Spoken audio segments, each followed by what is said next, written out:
हांडे कोण हे मला माहीत नाही।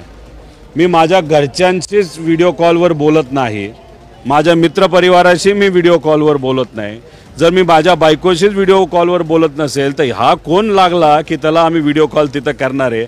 त्यामुळे उगाच केविलवाला प्रयत्न करू नका। मी सरकारच्या विरोधात बोलत राहणार।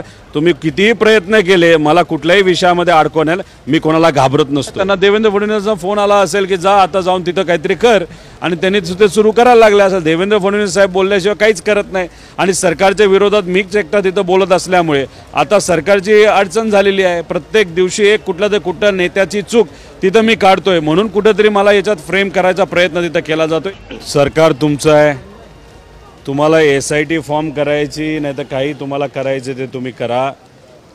एक तर माझ्या फोनवर व्हिडिओ कॉलची फॅसिलिटी नाही। आता मी सरकारच्या विरोधात आक्रमक पद्धतीने बोलतोय, रोज एका मंत्र्याला अडचणीत आणतोय आणि त्या दृष्टिकोनातून तुम्ही जर माझं नाव घेऊन मला अडकवण्याचा प्रयत्न करत असाल तर आम्ही काही दूध खाऊ नाही। आम्ही कुठेही काही चुकीचं केलेलं नाही। एखाद्या कार्यकर्त्याने जर चूक केली असेल आणि कायदा व सुव्यवस्था जर हातात घेतली असेल तर त्यांच्यावर जी कारवाई करायची तुम्ही करा। जो कायदा व सुव्यवस्था हातात घेतो त्याच्या पाठीशी आम्ही कधी नसतो, पण तो जो कार्यकर्ता आहे त्याला मी आधीपासून ओळखतो, मी काही नाकारत नाही। आणि अशा अनेक धनगर समाजाचे सामाजिक कार्यकर्ते इतर समाजाचे कार्यकर्ते माझ्याबरोबर असतात, पण कुठल्याही कार्यकर्त्याने जर उद्या जाऊन काही चुकीचं केलं त्याच्यामुळे नेता नाहीतर जो त्याच्याजवळ असतो तो त्याला जबाबदार असतो असं नसतं। आपण जर फोटो काढायला गेलो तर पंतप्रधानांपासून देवेंद्र फडणवीस साहेबांपर्यंत बावनकुळे साहेबांपासून इतर नेत्यांचे सुद्धा फोटो अनेक अशा लोकांबरोबर आहेत जे चुकीचं काम करतात।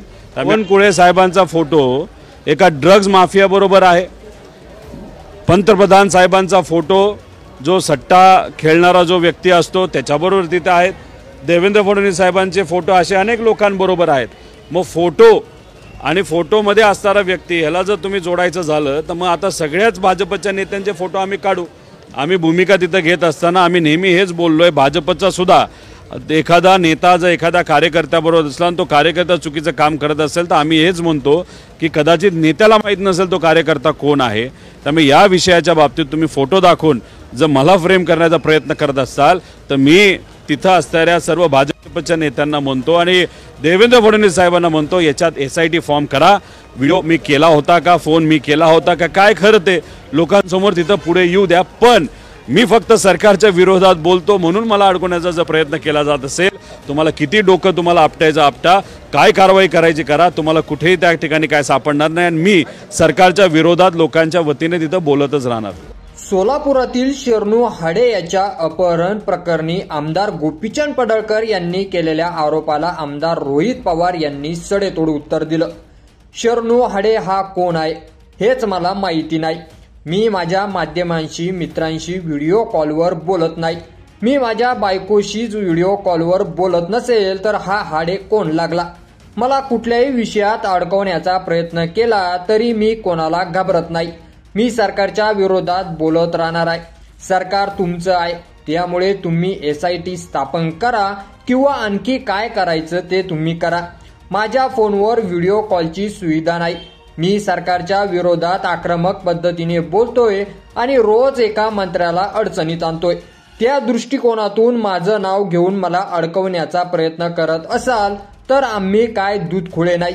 आम्ही कुठेही काही चुकीचं केलेलं नाही। एखाद्या कार्यकर्त्याने चूक करून कायदा आणि सुव्यवस्था हातात घेतली असेल तर त्याच्यावर जी कारवाई करायची आहे ती तुम्ही करा।